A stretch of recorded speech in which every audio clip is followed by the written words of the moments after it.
Welcome, San Diego Rotary Club 33 members, our honored guests, and those watching on Zoom to the 33rd oldest, the 10th largest, and the first best Rotary Club in the world.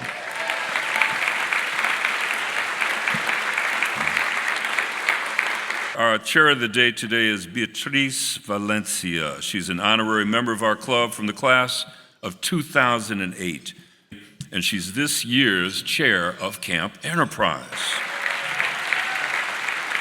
So without further ado, please welcome our chair of the day and the chair of Camp Enterprise 2024, Beatriz Valencia.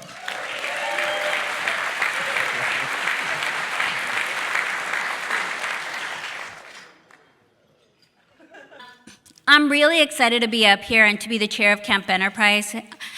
As chair of Camp Enterprise, I had the opportunity to choose your speaker, which was so awesome. Because I actually heard Maya Matson from Maya's Cookies about 2 or 3 years ago presenting at a City Heights Rotary Club. And when I heard her, I'm like, oh yeah, I remember her story. She was that good. That I hear a lot of presentations, and when you can remember somebody's story, it means they made an impact. And she made an impact on me that day. She founded Maya's Cookies in 2015. It's America's #1 Black-owned gourmet vegan cookie company. As a vegan with a sweet tooth, she had not been able to find the perfectly delicious, soft-baked, gourmet vegan cookies, so she spent years crafting her award-winning, crowd-pleasing recipes. From those classic to unique and forward-thinking flavors such as chocolate chip s'mores and marble fudge, every flavor has a story grounded in Maya's travels, memories, and experiences. Alongside providing the highest quality product that appeals to everyone, Maya's Cookies is committed to superior customer service and community engagement with a focus on youth and underserved communities. I also tell you she has a great Instagram. I follow it, so every week she actually posts what are her cookies and what's being offered, and it's incredible to see the pictures, so just so you know, I do follow you on Instagram. So after the meeting, you guys can follow her too. So Maya, can I have you come up here? Thank you, President Brunker and the San Diego Rotary Club for having me here today. It's truly a privilege and an honor to be standing here before you. I am Maya Madsen, the founder and CEO of Maya's Cookies. When I learned about Camp Enterprise and the amazing young people that will be attending, I jumped at this opportunity to speak to you. As an entrepreneur, nothing gets me more excited than positive cash flow, that's a joke, although it does, and sharing my time and talent with young aspiring entrepreneurs. If you're feeling nervous, and I'm talking to you students, and maybe some of the Rotarians, if you're feeling nervous, maybe uncomfortable, that's okay. I'm here to validate those feelings and tell you that growth doesn't happen when you're comfortable, right? Embrace this amazing opportunity, lean in, and get ready to grow. You're in for an amazing weekend. I'd like to share how Maya's Cookies got started. My hope is that this story will inspire you to trust your gut, dive in, and embrace the exciting, sometimes scary, many times difficult, but always rewarding roller coaster ride of entrepreneurship. You see, Maya's Cookies was founded in 2015 out of my home kitchen. Forgot I have my clicker here. That's I'm giving Mrs. Fields right there, by the way. So, in 8 short years, we have grown to become America's #1 gourmet vegan cookie company. Yep.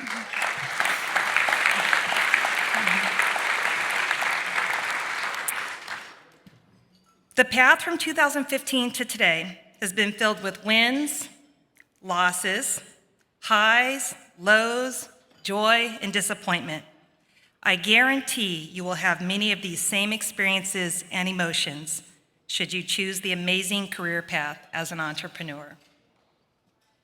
Okay, so the year was 2010. I had spent the last 30 years as a personal trainer and fitness instructor, and I happened to be vegan. And I often say I was your worst nightmare, a vegan personal trainer. On my cheat day, I wanted a vegan cookie that was ooey, gooey, and decadent, similar to the Mrs. Field style cookie that I remember from my youth. Yeah? The problem was that all the vegan cookies offered in the markets at that time were a little too healthy. They were made with granola, chia, flax, all of those great things, but I just wanted a simple dessert cookie. So I had to make it myself. I basically took a classic chocolate chip recipe, I veganized it, added a little razzle-dazzle, and voila, my chocolate chip cookie was born. I began sharing these cookies with my friends and my clients in order to show them that you can practice a plant-based lifestyle and still enjoy delicious treats. The cookies were a hit. So let's fast forward to 2015. In 2015, 2 of my 3 sons were in college at the same time. Faced with double tuition bills that were daunting, I decided to start selling the cookies as a side hustle to bring in a little extra income. After a few months, I was baking up to 20 dozen per week and found myself struggling to keep up with the demand. I needed to find out if these cookies actually had merit or if my friends and family were just being kind and trying to support me. So I did what any respectable athlete would do, because baking is a sport. I entered the Del Mar Fair cookie competition. And guess what the outcome was? I won. Thought you would like that, President Brunker. So this win gave me the confidence to turn my side hustle into a proper business. But I had no money, no culinary training, no experience in food and bev, and no formal degree in business or economics. But guess what? I believe it was Wayne Gretzky that once said, "You miss 100% of the shots you don't take." Entrepreneurs, we're dreamers, we're visionaries, and we have a gift of fearlessness that motivates us to dive in and take risks. In addition to these traits, you must also be resilient, but more on that later. After much research, I decided that the farmers markets were the most affordable point of entry for my new business venture. And you can see from 2015, that was me at the farmers market. No branding. I had that blue tent that I bought at Big Five with a $5 off coupon. But you gotta start somewhere, and those are my friends helping me sell products. So, if you're a banker, are there any bankers in the room? Please plug your ears for this next part. I took out a high-interest credit card with a $3,000 limit, and I maxed it out getting ready to start my business. I do not recommend that, by the way. I was desperate.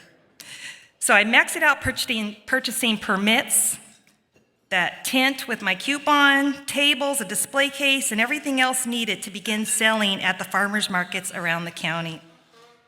I slowly perfected my product, expanded my cookie offerings, and found that I filled a niche market.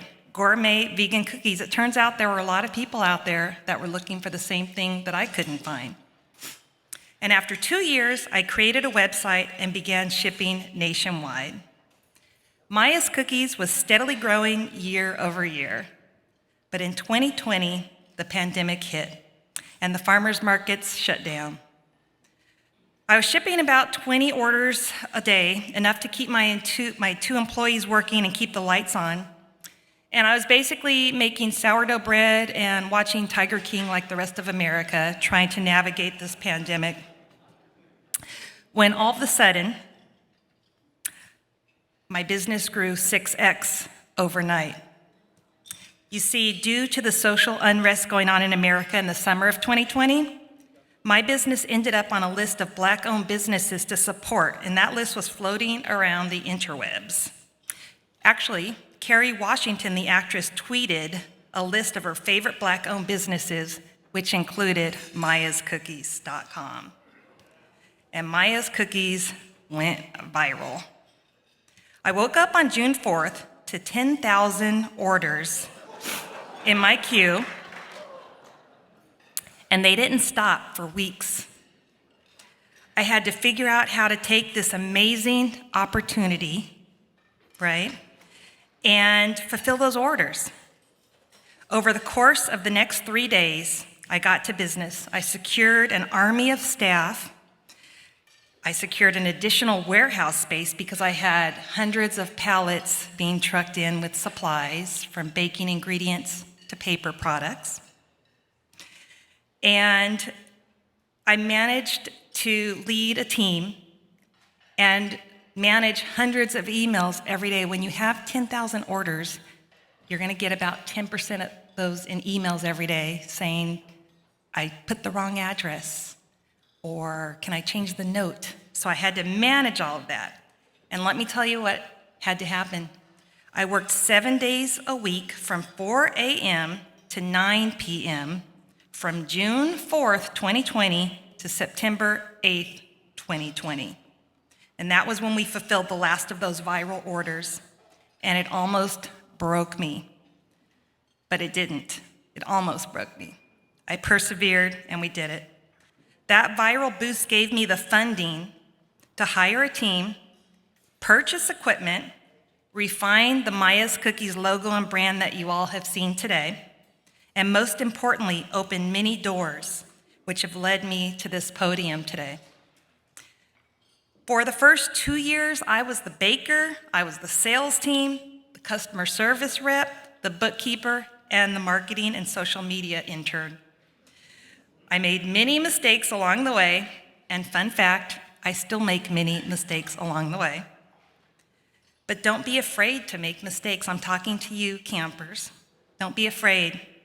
Although sometimes costly, those mistakes are the best way to learn. I have learned through this journey that overcoming challenges strengthens your mental toughness and your ability to be resilient. I had the privilege of a mentor from day one. So let's talk about mentors. I learned early on to surround myself with mentors and experts that know more than me. A mentor will tell you what you need to hear, not what you want to hear. And they genuinely want to see you succeed. I have accumulated several mentors that are also great friends. A few of them happen to be in this room today. Find a mentor. An expert in your field will have the knowledge and pedigree to help you move your ideas forward. Never squander an opportunity to learn from an expert. Since the viral moment of 2020, we have expanded into 2 retail locations. Let me click my clicker. We've expanded into 2 retail locations. I've become an expert in my space, which is vegan baking, and yes, it's a science. I'm a Washington Post paid recipe contributor, and I've developed a cult following that includes many celebrities, professional athletes. John Sally is one of my advisors for you basketball fans, and dignitaries. The mayor of San Diego has even proclaimed December 4th as Maya's Cookies Day, so ask your boss for that day off.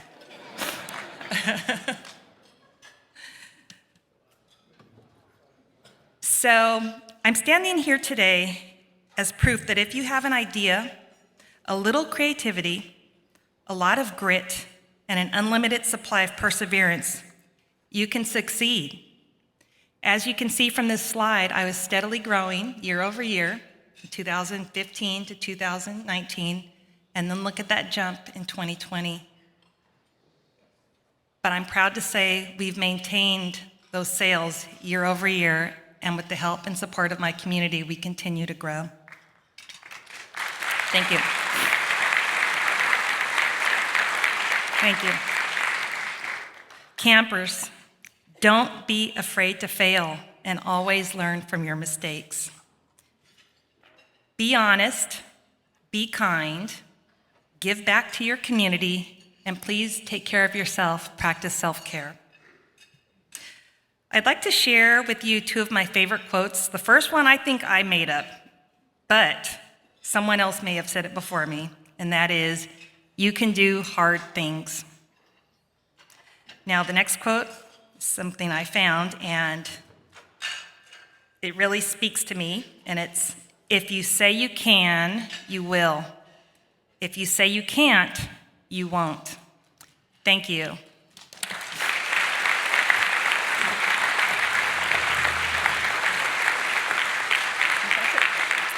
And that's my son, by the way, who works with me. Thank you. Thank you. Aw.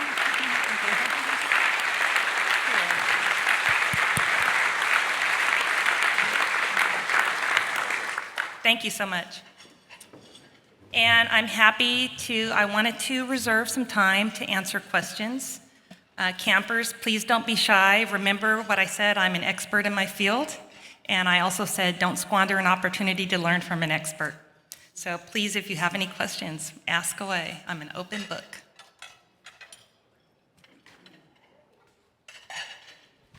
Hi, thank you. Great presentation. I've seen your cookies and I need to try them at the farmer's market.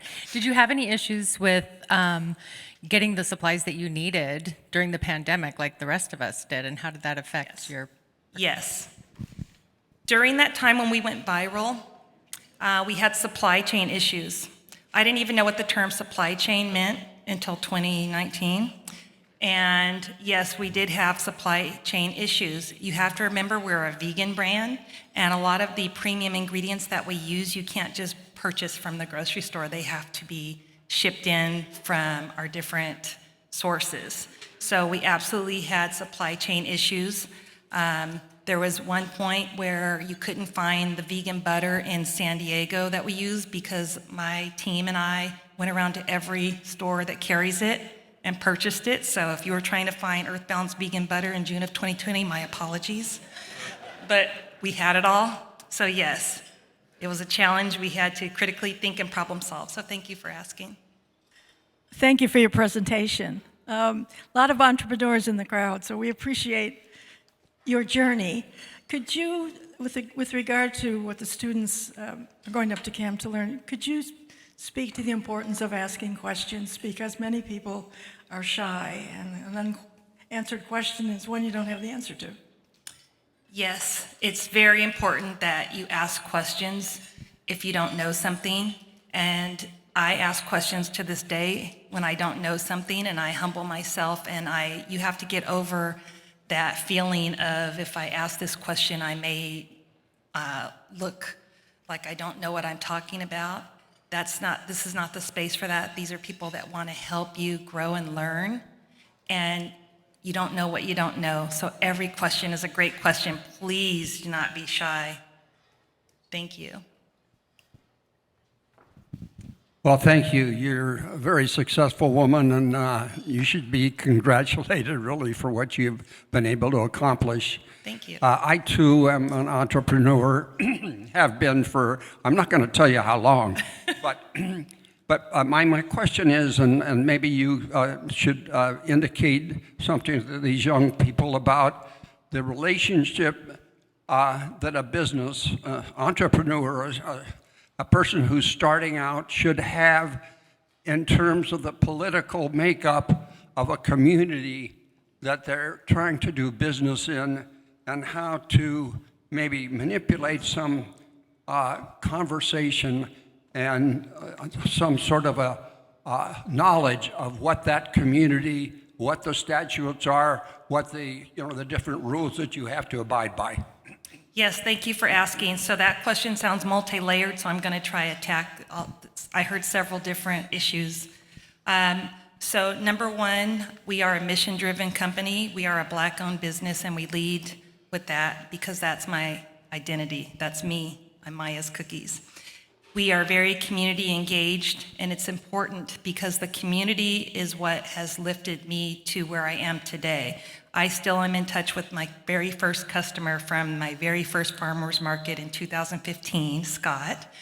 And it's very important that you connect with your community. And another thing is representation matters. I want other females that look like me to see themselves in me and know that it's possible. I actually wanted to be a nun when I was 7, but I didn't see any Black nuns in 1977, so I assumed I couldn't be a nun. And that's why representation matters. Now, as far as the political climate, I try to stay neutral, but we do champion causes that are important to me. I come from an underserved community, and therefore that's an important cause. It's near and dear to my heart, and I want to make sure that I support that community. We do that at Maya's Cookies by working with several nonprofits, and I'm on the board of several nonprofits that are important to me. We also employ, our production staff comes from Kitchens for Good, which is a nonprofit that helps people coming out of incarceration, escaping domestic violence, homelessness, aging out of the foster system, and it teaches them culinary training, and we are a career partner. And it's not always easy because you never know what's going to trigger one of our participants, but it's a safe place where they can make mistakes and work at Maya's Cookies. And lastly, cookies are a great conversation starter. And I say that because I recognized 4 years ago that I use our cookies. We create a Black History collection every year in February, and I use those cookies to still tell alternative stories of Black history. This year's collection is an ode to sports because it's an Olympic year, and one of the cookies, the MVP, is in honor of Magic Johnson, but not for what he did on the basketball court, but for the facts that he supported underserved communities by opening Starbucks in underserved areas. He also opened movie theaters in underserved areas, and his business acumen was representation for me. So I wanted to tell that side of Magic Johnson, so that's what I mean by alternative history. And we use our cookies to do that. We have a cookie that every year, or every term, the First Lady creates a cookie recipe and puts it in this cookbook. So we took one of those recipes and we veganized it. It's one of our best sellers. And we use that cookie to encourage people to register to vote during an election year. So that's how I get involved politically. I use my cookies. So that's my long-winded answer. Thank you, Tony, for asking.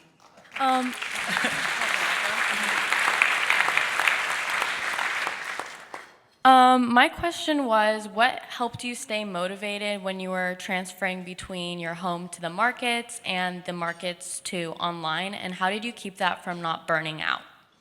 Burnout is real. I experience it weekly, so you have to take care of yourself. And what motivated me is because of my lived experience, I didn't have the opportunity to go to college. And as a mother of 3 young Black men, I wanted to make sure that they had an opportunity to go to college and didn't graduate with daunting debt. So selling these cookies was my motivation to support them and give them that college education that I wasn't able to achieve. And that was my drive. People ask me that question, why are you so driven? And it's because my kids did their part and they got the grades and they got into college, and now it's time for me to honor them and do my part and help them pay for college. So my 3 boys were my driving force. My last son just graduated in May, so I am tuition free. And thank you very much. And my middle son who is in that picture there, he's our director of finance. And I didn't just give him that job. He had to go to college, get a degree in finance, graduate summa cum laude, get an internship, work for someone else, and then I finally hired him. So he is our director of finance, and that's my version of creating generational wealth for my family, being able to have a business that they can build off of. So thank you. But the burnout is real.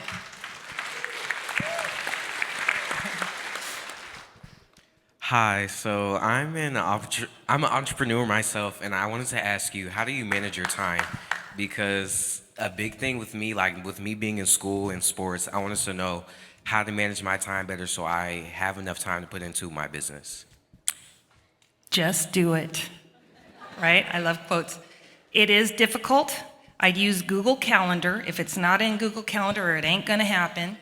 And I have a team that supports me, and they know that I forget. So I have a team that's constantly sending me text reminders. So if I get a friend who can remind you things, but stay organized. I'm a Virgo. We're passionate about organization. We can't help it. So I'm very organized, and I say you have to be organized. You have to do the work, meaning stay on top of your activities and your commitments, and be present, but also find time to take care of yourself. It's going to be hard, and you're going to have days where you don't want to do something, but I'm here to tell you you can do it, and you'll be glad you did it. I have days where I don't want to get out of bed. My bed is cozy, and it feels good, but you just got to pull that inner strength and get it done. So I'm here to normalize that that's going to happen every now and then, and it's okay, but you just have to do the work. You can do hard things. Stay organized. Thank you for asking.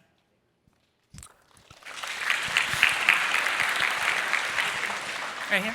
Hi, hello. Hi, Maya. Hi. Nice to meet you. My name is Zachary Almaraz. I'm part of the SDSU Rotaract. I have kind of a two-part question for you. Okay.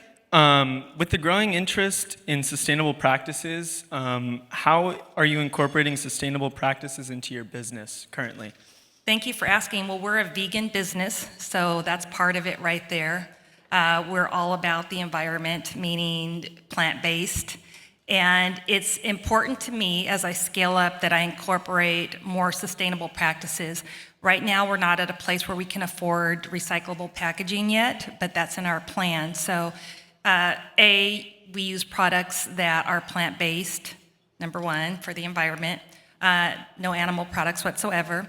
We also try not to have any waste. And what I mean by that is the cookies that we don't sell in our store, we put them away and freeze them to keep them safe, and we donate them to charities and organizations that may need cookies. So if any of you, I know there's a room full of people that are on charities and organization committees, you can always call us because waste is important.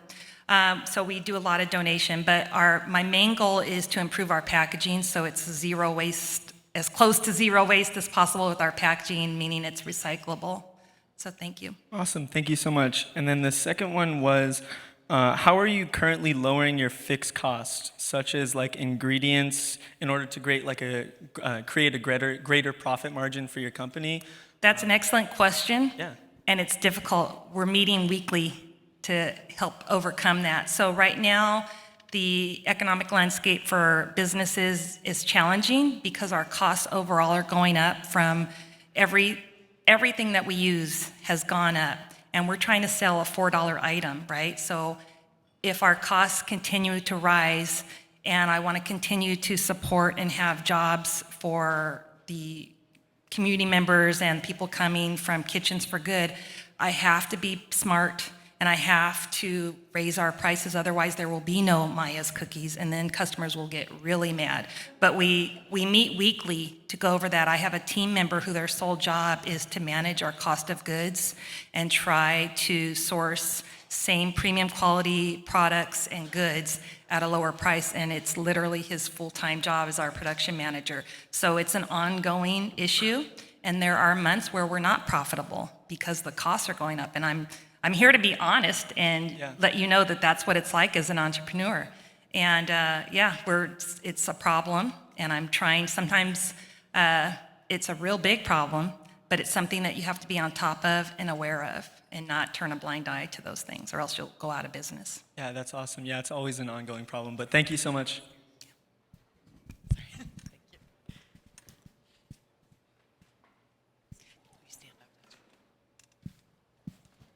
Hi, I was wondering how you made connections or how hard it was to make connections in the beginning stages. I love all of your questions, but I really love this question because I'm an extroverted introvert. And going to events and networking was always difficult for me. And I never understood the value of your network until I started putting myself out there and going to events. And what I discovered is every time I would get into that uncomfortable zone and go to an event, I would leave that event with some sort of meaningful connection that helped propel my business to another level. And that was a pattern. Every single event I would attend, and it no longer was a problem for me, and I'm no longer uncomfortable. Sometimes you can't get me to leave the events because I enjoy going to them. So I would say you just have to step out of your comfort zone. And remember, I said you can do hard things. Step out of that comfort zone, get uncomfortable, and just do it. And it will no longer be uncomfortable. And every time I go to an event or a networking event, a gala, whatever, on the way there, I always say to myself in my head, I wonder what meaningful connection I'm going to make. and I always leave with a meaningful connection. So thank you. Hi. So earlier you said that at the beginning of starting Maya's Cookies, you didn't have any credible experience or a business degree. So I was just wondering if that was like another obstacle on your business journey and how you overcame it. It was an obstacle in my head because I thought that since I don't come from an MBA program or have a college education, that I wasn't worthy of being a CEO and entrepreneur. And I know that sounds ridiculous, but that's what was in my head. And I didn't even have CEO and founder at the bottom of my tagline on my emails because I felt that I didn't, imposter syndrome, that I didn't deserve that. But I've come to realize that that doesn't matter. It's all about what you're creating, what you're doing. And yeah, I'm the CEO and founder of Maya's Cookies. I do not have a business degree, but I learn from others. I surround myself with experts and people that are smarter than me, and I ask lots of questions. Even to this day, if I don't know what a term means, and the person says that term as if I should know, I just say, what does that mean? Maybe it's because I'm in my 50s now, but I encourage you to do the same thing. If you don't know something, ask a question and don't be afraid. You know, I love that because if you're asking the question, it's almost certain that there's somebody else that has the same question. So Yep. you're helping them out by doing that. I have not gotten where I am without failing spectacularly along the way. I wonder if you would be willing to share one of your personal failures, how you recovered, and what you learned from it with the students today. Ooh, there's been so many because I'm going to have to rewind and think. There's been so many failures. My brain can't think of one like spectacular one, but I think if I could say in general, I have learned that I have failed when I let other people influence me and I don't listen to my gut. I've discovered that I have an instinct for vegan cookies. It's what I do, it's what I've done for 365 days a year for the past 8 years, 24/7. And early on when I would let other people influence me or project their ideas on me and I didn't want to disappoint them, that's when I would fail. And a perfect example of that is when I first started my business, everyone was telling me, oh, you should be in coffee shops, you should be in this coffee shop, you should be in that coffee shop. And so I said, okay, and I was in 20 coffee shops a week, but guess what? It wasn't profitable because selling wholesale to a coffee shop and doing the delivery and driving, it wasn't profitable. So that was a spectacular failure. I spent 2-3 years driving to 20 different coffee shops all over town, selling them my cookies at a discounted wholesale price, and our cookies are best eaten fresh, so the consumer was getting our branded product that was stale, so it's not a good representation of what we actually offer, and I would say that was a spectacular failure. And I finally pulled all of our products, I canceled all those accounts, and some of those coffee shop owners weren't very happy with me, and I had to make a business decision that was best for the health of my business, not their business, because I have employees to pay and bills to pay. And I think that was a spectacular failure, is when I was wholesaling to coffee shops. It was awful. Sorry, any coffee shop owners. You guys are awesome, but a vegan cookie doesn't hold well. That's all. Thank you, Maya. We have time for one more question. Okay. Hi, Maya. Thank you. So, a question for the students. Money is hard, and asking for money is even harder. Yep. At the end of this experience, these students are going to be asking investors to invest into their company. Do you have any advice for them for presentation, how they hold themselves, and the ask in general? Yes. I spent 2022 trying to pitch my business over and over again to investors, and I got a spectacular no after no after no after no after no. And it started to affect me mentally, and so I stopped and had to realize that maybe that's not the path for me. So I've learned a few things along that way. Number one, campers, know your numbers, because someone who invests in you wants to know that you are not going to squander those checks. So make sure that you know the numbers of your business inside and out, what it costs to produce it, the labor, cost of goods, learn a forecast. I didn't know what forecasting was when I started my business. You best believe I'm a forecast expert now, so learn forecasting. Teach, understand, and ask questions and learn what profit margins are. I didn't even know what that term meant until a few years ago, but you best believe I'm an expert on the Maya's Cookies profit margins. So know your numbers, because what I realized that in addition to pitching my product over and over to those investors, after I would do my pitch, the conversation always boiled back down to the numbers. And luckily, I'm a Virgo expert at my numbers and Maya's Cookies, so I was able to answer those questions like that. So just know your numbers and be confident. Thank you. Thank you so much for having me. Let me get on this side. Okay.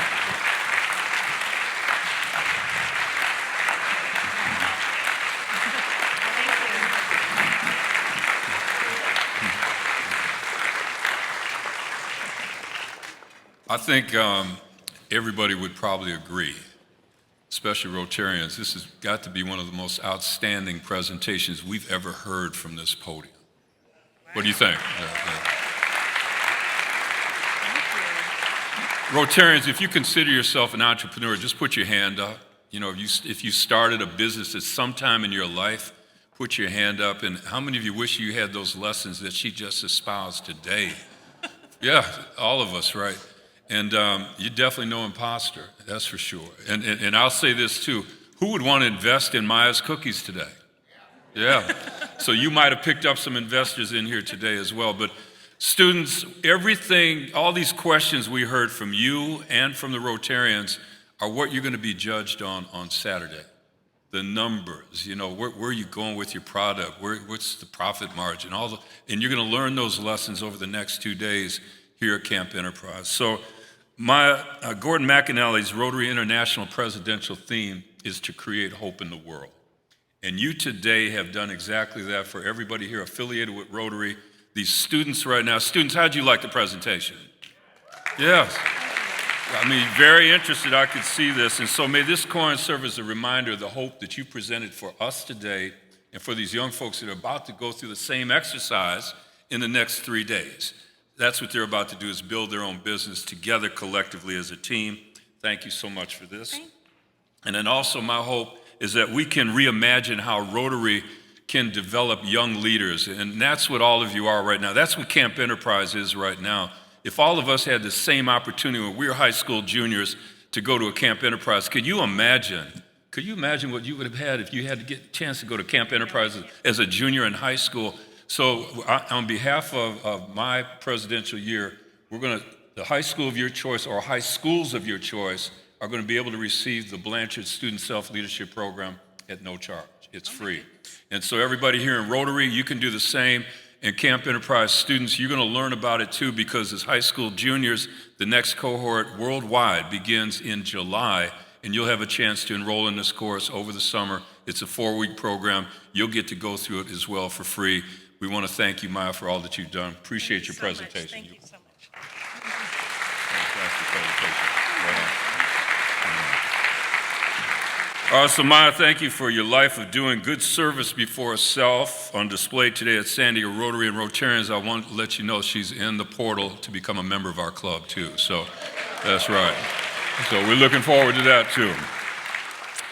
And to the Camp Enterprise class of 2024, let me simply say my Rotary journey began with Camp Enterprise. And you'll learn more about that when I visit camp tomorrow to talk about my Rotary story. And so now, with degrees from Steel Canyon High School, San Diego State University, and Harvard, let's welcome from the San Diego Rotary class of 2019, YoPro Jordan Harrison, the Associate Director of Inclusion, Diversity, and Equity at Vertex Pharmaceuticals, who will give us today's 30-second parting message and then ring the bell to adjourn the 31st meeting of our 113th year. Give Jordan a big hand.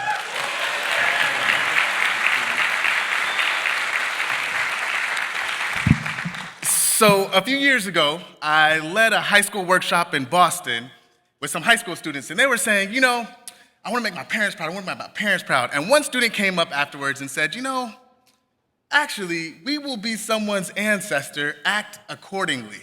She switched it on this head and said, instead of thinking about my parents, thinking about the generation to come after. And I am inspired today by hearing Maya's story and knowing that we are in a room of folks acting accordingly. If I may, President Michael, we have Jordan and Becky who acted accordingly following the phenomenal leadership of Paul. We have Michael Brunker, who has a voice of God, who has been acting accordingly across all of San Diego. We have Sid, who stepped up to address financial literacy and access. We have David Oates, who's addressing the PR crises of the world. We have Wendy, who steps up or runs more than I could ever and deals with epilepsy. And Beatrice, Tamara, and Jonathan addressing some of the challenges in college access across San Diego.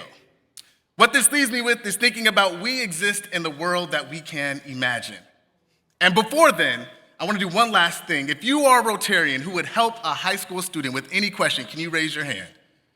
Okay, high school students, check this out. Here's my challenge for you all.